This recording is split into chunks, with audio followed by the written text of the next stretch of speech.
Eccoci qua ragazzi, bentornati sul canale. È finita la prima giornata di Serie A con le partite di ieri, Bologna-Milan 2-0 per i rossoneri e il pareggio a reti inviolate tra Torino e Cagliari. Ricapitoliamo la situazione, parliamo delle due partite di ieri e andiamo anche un attimo a ritroso nelle partite di domenica e sabato. Top e flop di questa prima giornata. Bentornato campionato in una giornata che mi ha esaltato e non poco. Risultati alcuni al di là dei pronostici, altri che potevano essere telefonati.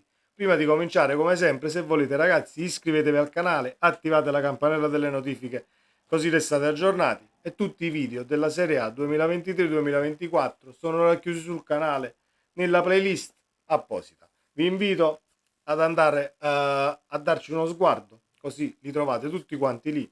Ma se attivate la campanella ricevete comunque la notifica, quindi è solo un'informazione in più.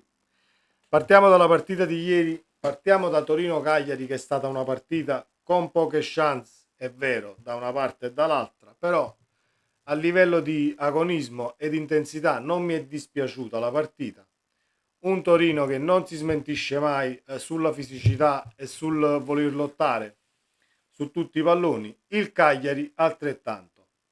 È un punto che va bene a tutte e due le squadre per quanto mi riguarda, perciò che è stato visto in campo, perché nessuna delle due ha prevalso sull'altra. Quindi punto meritato per il Cagliari e anche meritato per il Torino. C'è stato il pareggio. Le poche occasioni ovviamente possono essere anche figlie di poca lucidità, una condizione che comunque deve migliorare, ma questo vale per tutte le squadre della Serie A, perché siamo alla prima partita. Quindi un punto per parte, nessuno scontento, perché non c'è niente da rammaricarsi da una parte e dall'altra. Bologna-Milan, partita diversa, un Bologna che a parte un inizio che voleva far sembrare un inizio prepotente da parte del Bologna, i primi 5-6 minuti, 7 minuti della partita comunque, sembrava pimpante, poi è uscito fuori il Milan che in ampiezza, col gioco in ampiezza mi ha divertito ed è andato ha rispecchiato le aspettative secondo me che avevo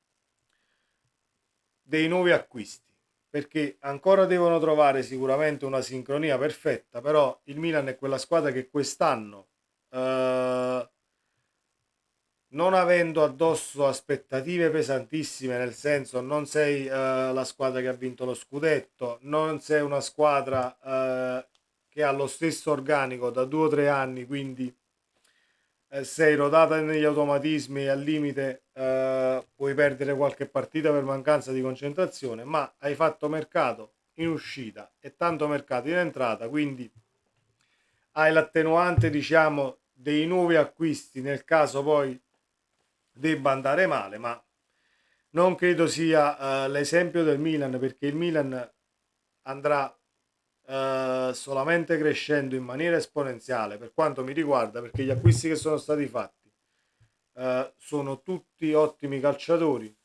Trovata l'armonia e la sintonia, attenzione a questo Milan, e lo ripeto un'altra volta, attenzione a questo Milan anche per la vittoria del campionato, assolutamente. Il Milan c'è, il Milan è presente. L'ha sbloccata Giroud ieri.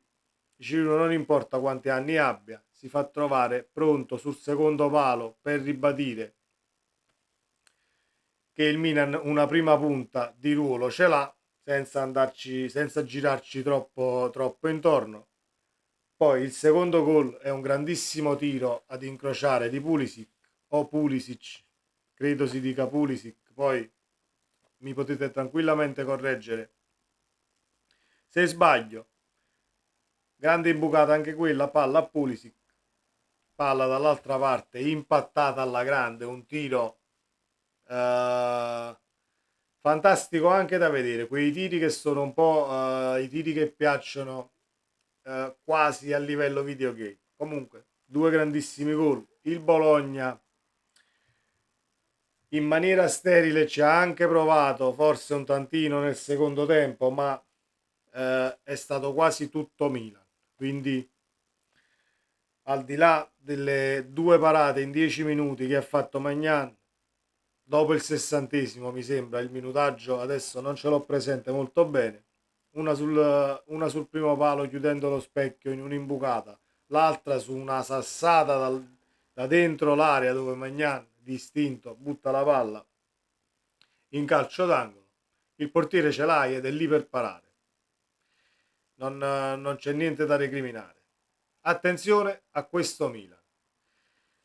Vogliamo andare un attimo nelle partite giocate velocemente, le partite di sabato delle quali abbiamo già parlato. Empoli-Verona non l'ho vista, ho visto solo gli highlights. L'Empoli si è mangiato un paio di gol facili, tra virgolette, perché di facile comunque non c'è niente. Il Verona ha piazzato la zampata vincente e porta a casa 3 punti pesantissimi, perché per le squadre che poi credo lotteranno per non andare in Serie B sono punti pesantissimi, 3 punti fuori casa è la prima uscita. Il Napoli che non si è fatto abbattere dal calcio di rigore andando sotto contro il Frosinone e ha ribaltato la partita, grande, grazie a un grandissimo Osimhen che qualsiasi palla gli dai, come gliela dai, sembra trasformarla in oro e buttarla dentro, anche grazie a una prestazione superlativa di Di Lorenzo con 2 assist, Zielinski. È stato un Napoli però quasi dalla doppia faccia, perché nel secondo tempo è uscito fuori con l'ingresso in campo di Anghissà, che si è preso tutto il centrocampo e il Napoli ha cominciato a girare come quello dell'anno scorso, o quasi. Genoa-Fiorentina, partita che mi aspettavo più combattuta per un Genoa che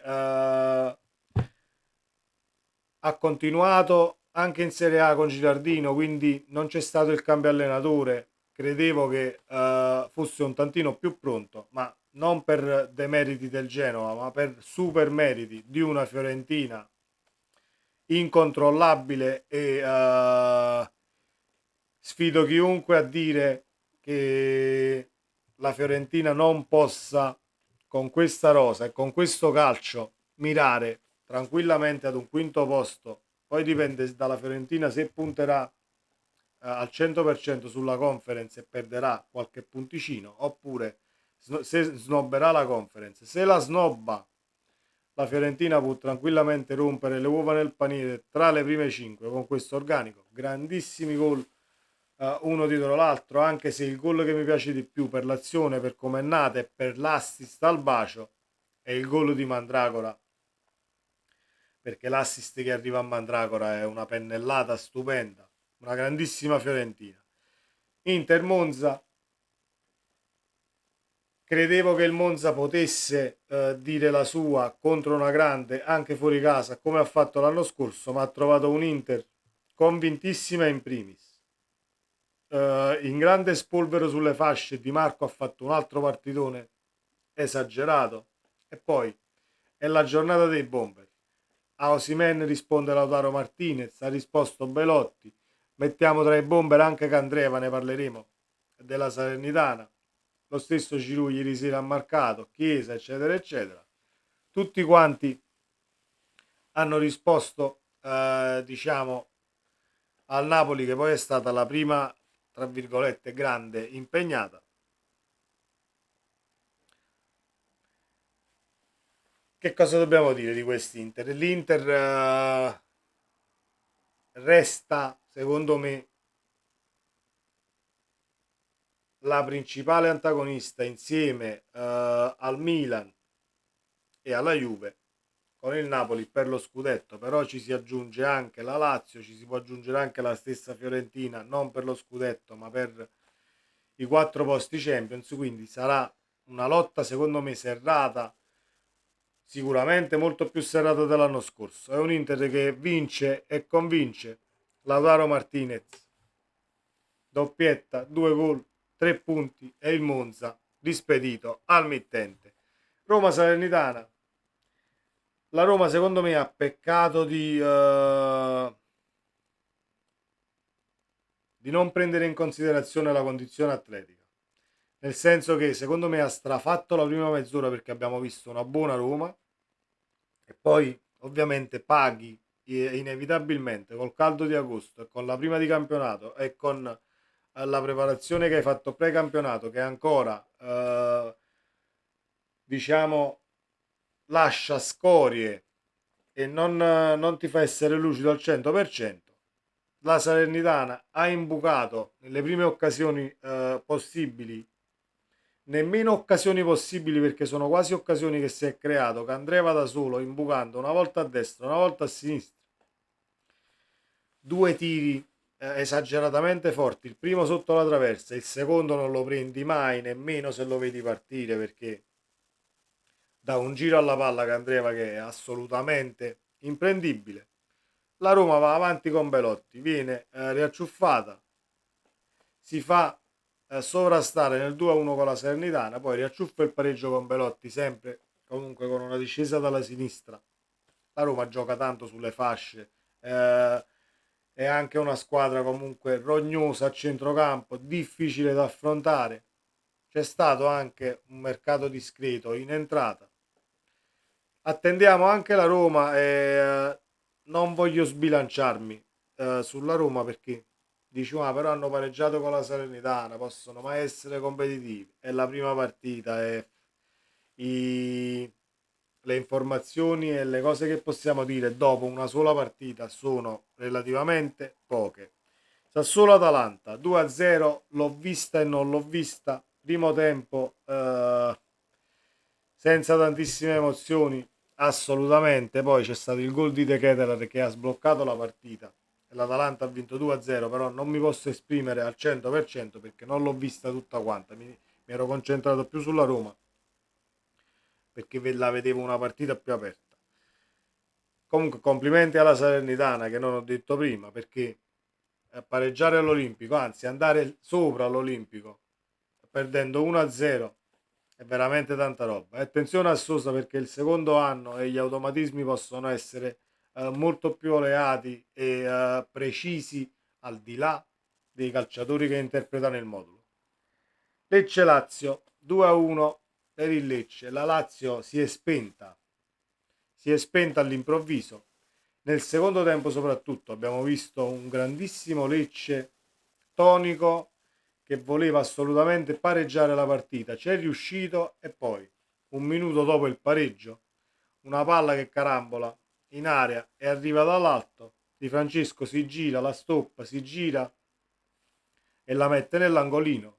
Il Lecce raggiunge la vittoria meritata per ciò che abbiamo visto nel secondo tempo, sì, perché poi sono demeriti della Lazio, assolutamente, sono demeriti della Lazio per forza aver peccato un tantino di presunzione nel possesso palla sull'1-0, hai preso sicuramente la traversa sull'1-0 che fosse entrato quel pallone, stavamo parlando di un'altra partita, ma la traversa non è gol, quindi il Lecce ha fatto di necessità virtù e ha ribaltato il risultato. Attenzione a Via del Mare perché già l'anno scorso hanno perso punti tutte le grandi, a parte la Juve mi sembra che andò a vincere a Via del Mare, se non erro. Udinese Juve 3-0 è un'altra Juve, sì, c'è gente che dice è un'altra Juve, ci sono persone che dicono è la stessa Juve, non vi impressionate, eccetera, eccetera. Non è la stessa Juve. Non è la stessa Juve perché io non ricordo un primo tempo della Juve giocato così l'anno scorso con un dominio territoriale esagerato nella metà campo dell'Udinese, dove sì, per demeriti dell'Udinese che o si mette in testa che sta giocando in Serie A, altrimenti rischia di andare a finire veramente in Serie B se si fa un campionato come quello dell'anno scorso, perché poi l'anno scorso hai fatto punti all'inizio e ti sei ritrovato lì su, ma se quest'anno non ingrani e fai la stessa seconda metà del campionato dell'anno scorso, rischi veramente tantissimo. L'Udinese deve capire che i calciatori ci sono per far bene, non è una squadra che ha una rosa da diciamo 14esimo, 15esimo posto, può mirare tranquillamente ad arrivare un po' più in alto. Non so cosa sia successo, se ci sia qualcosa con il tecnico, eccetera, eccetera. Veramente non lo so, però è un Udinese che è irriconoscibile perché poi nel secondo tempo abbiamo visto un tantino di Udinese, ma per demeriti Juve, nel senso che la Juve si è abbassata e hai dato campo all'Udinese, che poi qualche calciatore per poter far male ce l'ha. Hai rischiato un tantino perché sul 3-0 bastano poco, bastano 10 minuti di blackout, che prendi due gol e si riapre la partita, quindi bisogna vedere anche questa doppia fase della Juve, da che cosa è scaturita e se è stato un diktat tattico, diciamo, di Allegri. Non credo, perché poi nel primo tempo abbiamo visto una Juve completamente diversa, padrona del gioco, un grandissimo assist mi sembra sul 3-0, sì, il gol di Rabiot, sul rigore se ne sono già detti di tutti i colori, non interveniamo, andiamo avanti e vediamo poi come verranno interpretati gli altri episodi durante la stagione. E poi il Torino, il Cagliari, il Milan, ne abbiamo parlato all'inizio del video. Top e flop di questa giornata. Alla fine, flop le romane, bene le milanesi, il Napoli vince la prima da scudettato. È stata una giornata un tantino frizzante e ripeto, mi è piaciuta tantissimo per la fattura dei gol, quelli di Candreva contro la Roma su tutti. Un abbraccio a tutti ragazzi, sempre Forza Napoli, buon campionato. Ciao.